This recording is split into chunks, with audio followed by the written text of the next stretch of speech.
شہر زرنگار کے قلب میں قائم محل بادشاہت، جہاں سونے کی اینٹیں دیواروں میں جڑی ہوئیں، ہیرے موتی چھتوں سے لٹکتے اور ہر دروازے پر چاندی کے شیر کھڑے رکھوالی کرتے۔ اس محل میں رہتی تھی شہزادی مہر النساء، بادشاہ زرنگار شاہ کی اکلوتی اولاد۔ اس کی آنکھیں سمندر کی گہرائی، بال ریشم کی لہریں اور ہونٹ گلاب کی پنکھڑیاں، مگر اس کی مسکراہٹ میں ایک اداسی چھپی تھی جو صرف اس کے رازدار خادم عمران دیکھ سکتا تھا۔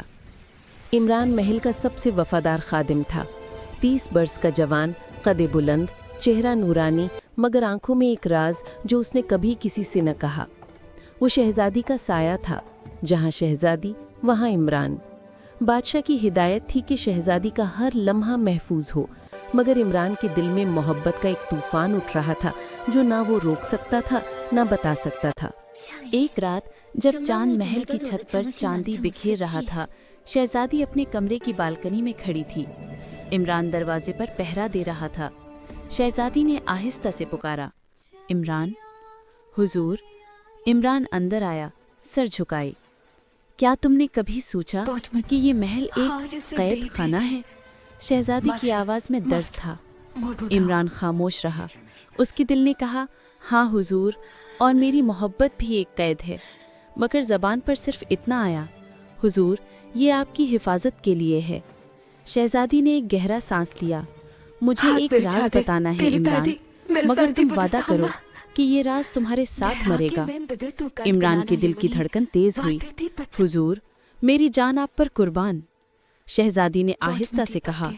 شہزادی نے بتایا کہ 18 برس پہلے جب بادشاہ زرنگار شاہ کی ملکہ انتقال کر گئیں، بادشاہ غم سے نڈھال ہو گئے۔ سلطنت کو وارث چاہیے تھا۔ اسی دوران ایک فقیر عورت محل کے دروازے پر آئی۔ اس کے ہاتھ میں ایک بچہ تھا۔ اس نے کہا، یہ بچہ آپ کی قسمت بدل دے گا۔ بادشاہ نے بچہ گود لے لیا اور اسے شہزادی قرار دے دیا، مگر فقیر عورت نے ایک شرط رکھی تھی، جب یہ بچہ 18 برس کا ہوگا اس کا اصل راز کھلے گا اور سلطنت خطرے میں پڑے گی۔ شہزادی نے عمران کو ایک پرانا خطنکہ دکھایا جو اس کے کپڑوں میں چھپا تھا۔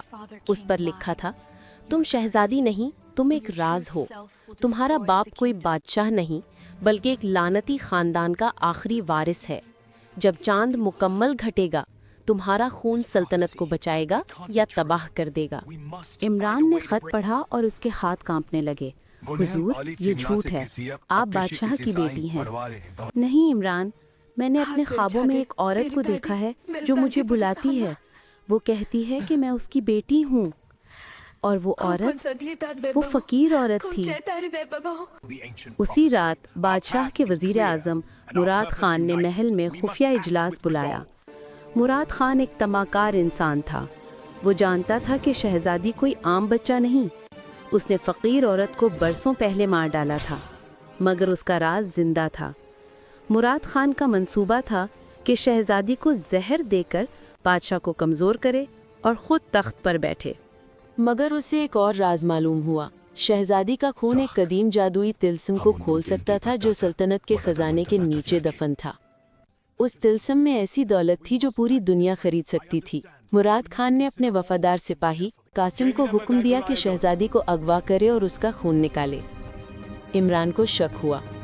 وہ رات بھر شہزادی کے کمرے کے باہر پہرا دیتا رہا۔ اچانک اسے کچھ سایوں کی آہٹ ملی۔ وہ تلوار لے کر باہر نکلا۔ اندھیرے میں اس نے قاسم کو دیکھا جو شہزادے کے کمرے کی طرف بڑھ رہا تھا۔ رکو! عمران نے تلوار نکالی۔ قاسم ہنسا۔ اے خادم، تو کون ہوتا ہے مجھے روکنے والا؟ لڑائی شروع ہوئی۔ عمران نے قاسم کو زخمی کیا مگر خود بھی گھائل ہو گیا۔ قاسم بھاگ نکلا۔ عمران شہزادے کے کمرے میں داخل ہوا، خون سے لتھڑا۔ عمران! شہزادی چیخی۔ حضور خطرہ ہے، مراد خان! عمران بے ہوش ہو گیا۔ شہزادی نے خود عمران کا علاج کیا۔ رات بھر وہ اس کے پاس بیٹھی رہی۔ جب عمران کو ہوش آیا، اس نے شہزادی کا ہاتھ اپنے ہاتھ میں پایا۔ حضور آپ یہاں؟ تم نے میری جان بچائی عمران، اب میری باری ہے۔ عمران کی آنکھوں میں آنسو آ گئے۔ حضور میں ایک غلام ہوں، میری ہمت نہیں کہ میں… شہزادی نے اس کے ہونٹ پر انگلی رکھ دی۔ تم غلام نہیں، تم میرے رازدار ہو، اور آج سے میرے دلدار۔ दोनों एक दूसरे के करीब आए।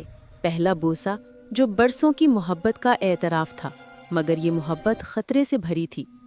इमरान और शहजादी ने फैसला किया कि महल छोड़ना होगा। शहजादी ने अपना शाही लिबास उतारा और एक सादा लड़की बनी। इमरान ने उसे घोड़े पर बिठाया और रात के अंधेरे में महल से निकल गए।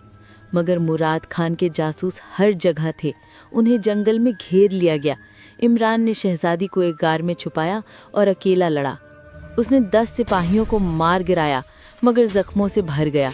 शहजादी गार से निकली और चीखी, बस करो, मैं तुम्हारे साथ चलूंगी। इमरान ने रोका, नहीं हुजूर, मगर शहजादी ने खुद को सुपुर्द कर दिया। मुराद खान ने शहजादी को खजाने के तह खाने में ले गया। वहाँ एक कदीम दरवाज़ा था जिस पर खून की बूंद मांग रही थी। मुराद खान ने शहजादी का हाथ काटने की कोशिश की, मगर इमरान जो पीछे पीछे आया था ने उसे रोक लिया। ज़बरदस्त लड़ाई हुई। इमरान ने मुराद खान को तलवार से जख्मी किया। मुराद खान गिर पड़ा और बोला, तू नहीं जानता, ये तिलस्म शहजादी का नहीं, उसका है। शहजादी ने दरवाजे पर अपना खून टपकाया। दरवाज़ा खुला। अंदर ना सोना था ना हीरे, सिर्फ एक आईना था। आईने में शहजादी ने अपनी असली मां को देखा, वही फकीर औरत। बेटी, तुम्हारा खून तिलिस्म नहीं, तुम्हारी मोहब्बत खोलेगी। शहजादी ने इमरान का हाथ पकड़ा, आईना चमका और मुराद खान गायब हो गया। शहजादी वापस महल आई। उसने बादशाह को सच बताया। बादशाह रो पड़े और कहा, तुम मेरी बेटी हो, खून की नहीं, दिल की। कुछ दिनों बाद महल सजाया गया। महल में रंग बिरंगी बत्तियां रोशन थी। फूलों और मोतियों की लड़ियों से पूरा महल जगमगा रहा था।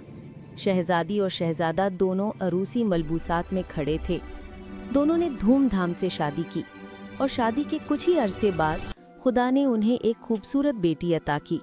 शहजादी और शहजादे ने पूरी सल्तनत में मिठाइयाँ बांटी, लेकिन वो नहीं जानते थे कि इसी महल में खतरा उनके सर पे मंडला रहा है।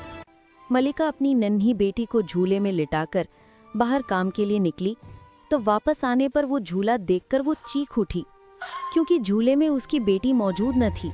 पूरे महल में कहराम मच गया।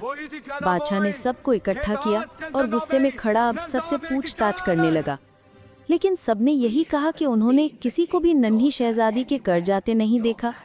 मलिका गम से निढाल हो चुकी थी, लेकिन उनकी बेटी का कहीं पता नहीं चल रहा था। बादशाह ने ऐलान किया, जो उसकी बेटी को लाएगा उसे मुंह बोले दाम से नवाजा जाएगा। अचानक एक मुलाजिम गेट से दौड़ता हुआ अंदर आया और उसने बादशाह को बताया कि एक बूढ़ी औरत को देखा गया है जो इस इलाके की नहीं है, लेकिन ठीक उसी दिन वो एक बच्चा उठाकर जंगल की जानिब जाती देखी गई है। बादशाह ने सिपाहियों की फौज को साथ लिया और जंगल की जानिब निकल पड़ा। जंगल में बहुत देर तक ढूंढने के बाद उन्होंने एक झोपड़ी देखी और घोड़ों का रुख उस झोपड़ी के जानिब किया।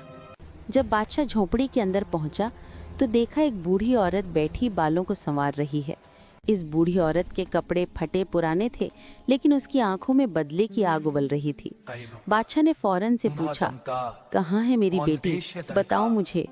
बूढ़ी औरत कह लगाकर हंसी और बोली, तुम्हारी बेटी वहाँ है जहाँ उसे होना चाहिए था। तुम मुझे मार भी डालोगे तब भी वो तुम्हें नहीं मिलेगी। ये सब सुनकर बादशाह गुस्से से आग बबूला हो गया और सिपाहियों को हुक्म दिया कि इसे अपने साथ महल ले जाकर कैद खाने में डाल दिया जाए। सिपाहियों ने बूढ़ी औरत को पकड़ा और साथ महल ले गए। महल पहुंचते ही मलिका के कदमों में इस बूढ़ी औरत को डाल दिया गया। मलिका जल्दी से उठी और बोली, बताओ कहाँ है मेरी बेटी? जल्दी बताओ। वो रो रही होगी, वो भूखी होगी। ये कहकर मलिका रोते रोते घुटनों के बल बैठ गई। बूढ़ी औरत हंसी और फिर बोली, तुम्हारी बेटी मेरे भाई के पास है। मलिका फौरन खड़ी हुई और बोली, कौन सा भाई और उसके पास क्यों? बूढ़ी औरत गुस्से से बोली, मुराद, जिसको तुम लोग मरा हुआ समझ चुके थे। मलिका चौंक गई और बोली, क्या चाहिए तुम्हें और तुम्हारे भाई से? मैं सब कुछ देने को तैयार हूँ, लेकिन खुदा के वास्ते मेरी बेटी मुझे वापस दे दो। बूढ़ी औरत बोली, स्याह जंगल में जाओ, वहाँ एक गार है, उसमें मेरा भाई रहता है, तुम्हारी बेटी उसके पास है। बूढ़ी औरत को पकड़कर कैद में डाल दिया गया। मलिका और बादशाह दोनों स्याह जंगल की जानिब निकल पड़े। ढूंढते ढूंढते आखिरकार वो एक गार में पहुंचे। वहाँ एक 40 साला आदमी बैठा है। उसके आगे वही नन्ही शहजादी रो रही है। मलिका भागी और बच्ची को उठाने की कोशिश की।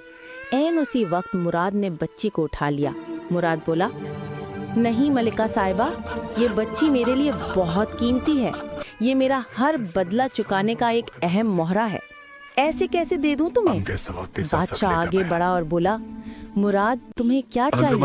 हम तुम्हें सब कुछ देने को तैयार हैं, बस हमें हमारी बेटी वापस दे दो। मुराद हंसा और बोला, मैंने सल्तनत को पाने के लिए अपना माँ बाप सब कुछ खो दिया, लेकिन अब ये बच्ची मुझे सब कुछ दिलाएगी। मैंने बहुत साल इंतजार किया इस दिन का। कुछ देर खामोश होने के बाद मुराद बोला, तुम दोनों अपनी सल्तनत मेरे नाम कर दो और अपनी बेटी को लेकर यहाँ से दूर चले जाओ और कभी वापस आने की जुर्रत मत करना। मलिक और बादशाह ने अपनी बेटी को उठाया और दूर एक गांव में चले गए।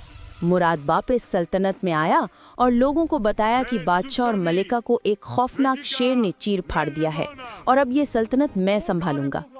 लोग हैरान हो गए, मगर बादशाह होने के नाते उसने सबको महल से भगा दिया और अपने हुक्म मुसल्लत कर दिए। लोग बादशाह के गलत हुक्म से तंग आ गए।